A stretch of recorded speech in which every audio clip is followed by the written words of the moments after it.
Ladies and gentlemen, welcome again to the analysis of YOLENO TV. I hope you well from wherever you're watching this channel. Now, I was going through the handover ceremony of John MBADI. You know, John MBADI being the current CS Treasury. So, NJUNGUNA, the prof, was handing over to John MBADI, and there was documentation which was provided to John MBADI retailing what NJUNGUNA had started doing and the plans and future plans.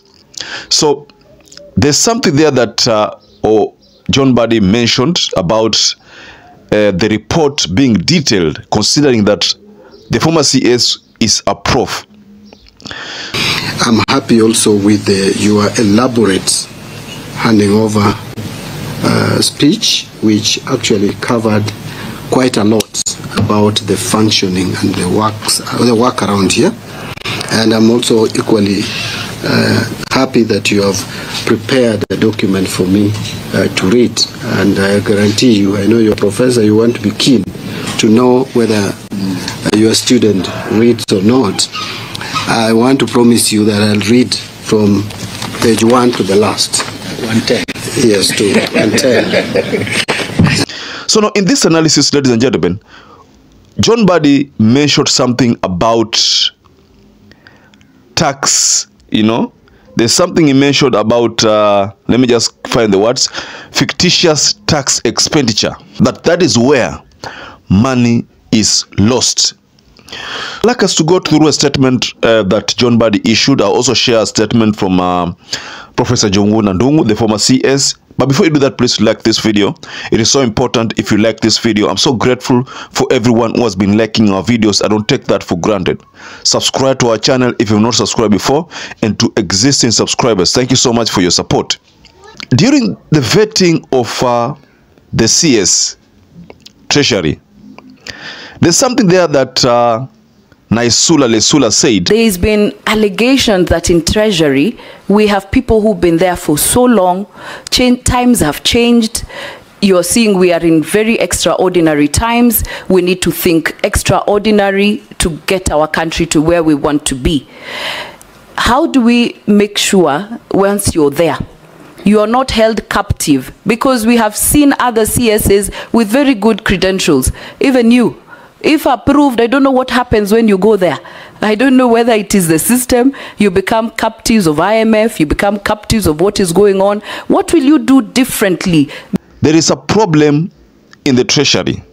There are people who are pro-IMF, that whenever a good person goes to that docket, they always seems to have him captured. So in the statement that John MBADI released there, and I'm going to share it shortly, John MBADI has pointed at fictitious VAT tax refunds. So what happens is that this is some kind of a reimbursement to a taxpayer who has literally paid more in taxations. So there's a tax that you declare and the tax that is collected from you. So there's some kind of mathematics that goes there, and I think this can better be explained by accountants or auditors. But it would be wrong and an abuse and insult to the people of Kenya if you tell them you're reintroducing that finance bill. Then you would not be listening to Kenyans. So we cannot reintroduce the finance bill 2024, despite the progressive provisions in it. But the country must grow. There are provisions in that bill which would have helped the country to grow.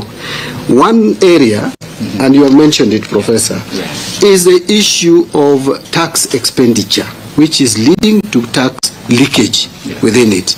A lot of tax expenditure claims, the tax refund claims are fictitious, and we know it. We have been around for a while. So now we must look for ways of reducing the tax expenditure. That we can only do by, there are commodities, there are items you may not stop subsidizing, so to speak, because they are basic.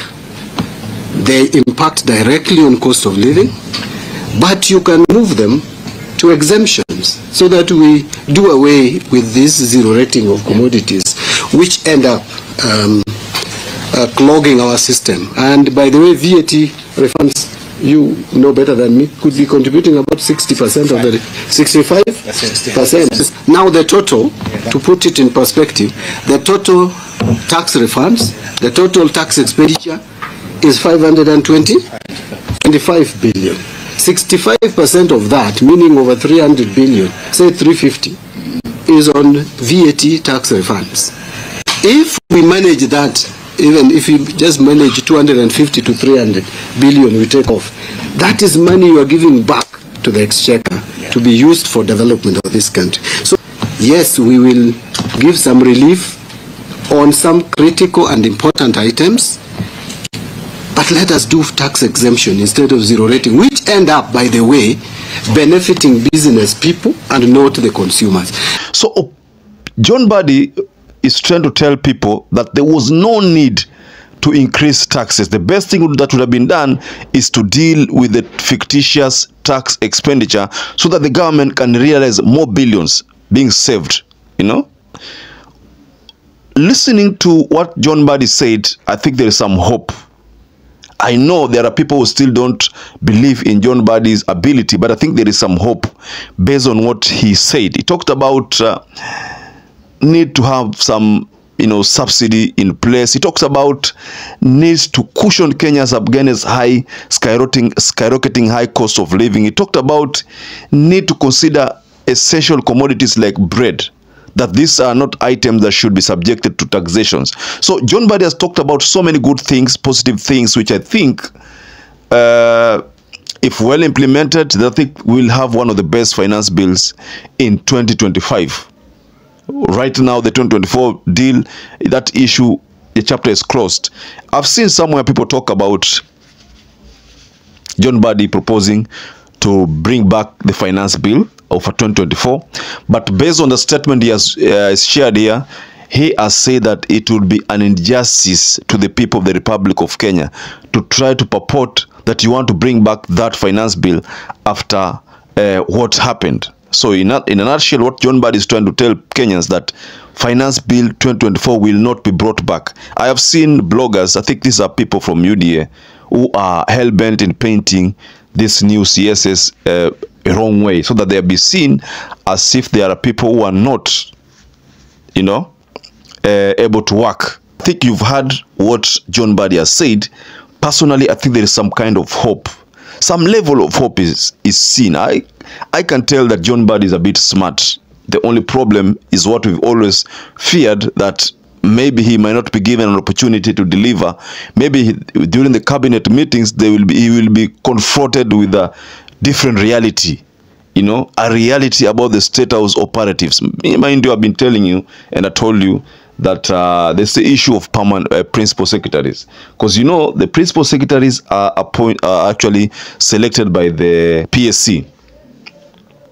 Names forwarded to the president.